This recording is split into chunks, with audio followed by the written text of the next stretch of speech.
For those of you who watched all the videos last week, you'll know that I probably ultimately fall down on the Augustinian side of the theodicy debate, where I subscribe to something like an aesthetic defense of God. I believe that evil and suffering are the cost of the creation that we live in.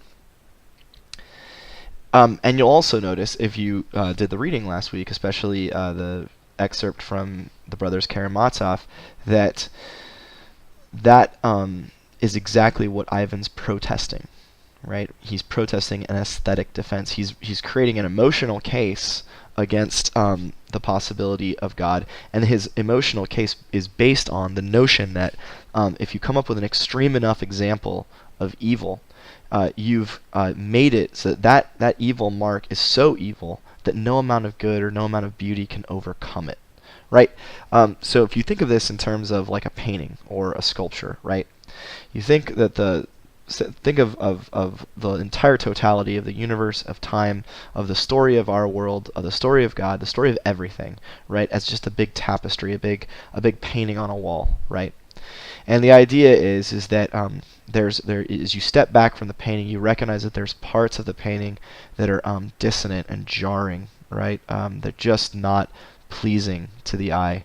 And yet, if you're zoomed in on those, they're dissonant and not pleasing to the eye. But if you step back, then you see that the painting as a whole is gorgeous. It's perfect. You couldn't imagine anything better. Well, Ivan's objection to the existence of God, his objection to the painting, if you will, is that the picture that he creates of the suffering of children, okay, is so ugly. It is so just absolutely horrific that no painting could be beautiful enough to fit those pictures in, right? He says that no matter what the story of the world is, no matter how egregious God's grace is in Christ, no matter anything, there is just no way that you can come back and say, this is a beautiful place when you see the whole thing. That's his objection. This is an interesting. It's interesting to put this way, because you'll find a lot of even atheistic scientists and natural scientists and just atheists in general who think that the world is a beautiful place. And the question is are they willing to go as far as Ivan is? Ivan literally says, I don't reject God, I reject the world. He looks and he says, it's so ugly, I won't accept it.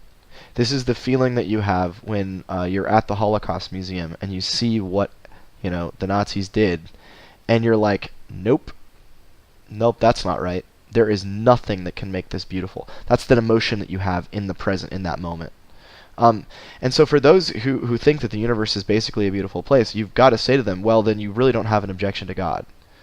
Because if you're willing to say that the universe, the cosmos, is glorious, right, then you're willing to say that you've stepped back from the picture and you've seen it and you've decided that, yeah, there's some ugly stuff here, but the beauty surpasses it. And so you don't have an evil objection to God. This is a conviction about what is beautiful. Ivan's willing to go there. He's willing to say, I reject the whole thing. I reject the whole universe, because this is so ugly that no painting could make it beautiful. No context can make it beautiful. For those who aren't willing to go there, they've lost their evil objection to God. And I would suggest it's actually most people, when they're not directly confronted with evil, they are probably okay with it. In fact, most people, I think, in the West probably vacillate between the two poles, where there's times when they look at it and they're like, too evil, there's no God. And there's other times where they're like, this place is wonderful. And I think we're all a little bit like that.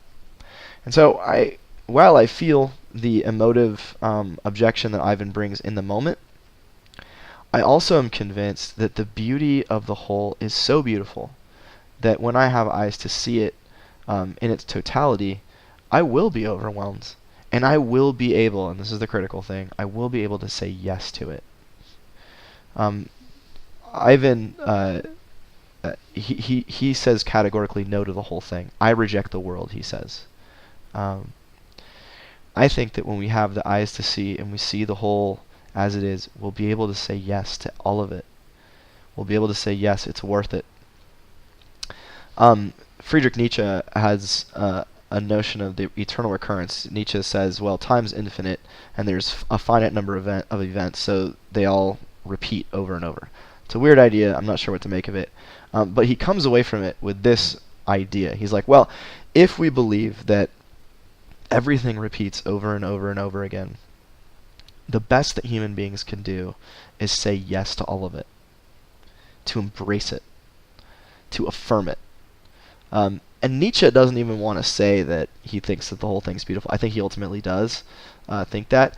But from a psychological perspective, he thinks that the best human life is the one that gets to a place where it can say yes, where it can affirm and embrace all that is. As Christians, I don't know that we can fully go there, but we have to be able to do something, I think. We have to be able to do something similar if we're going to adopt something like an aesthetic defense of God. If we're going to say that the cost of the beauty of creation is the pain and the suffering and the evil, if we're willing to say that, we do commit ourselves to making this wild leap where we say, yes, this is good. God's story is good. The whole thing is good. And there are parts of it that are ugly and dissonant, but they're taken up into a coherent and glorious whole.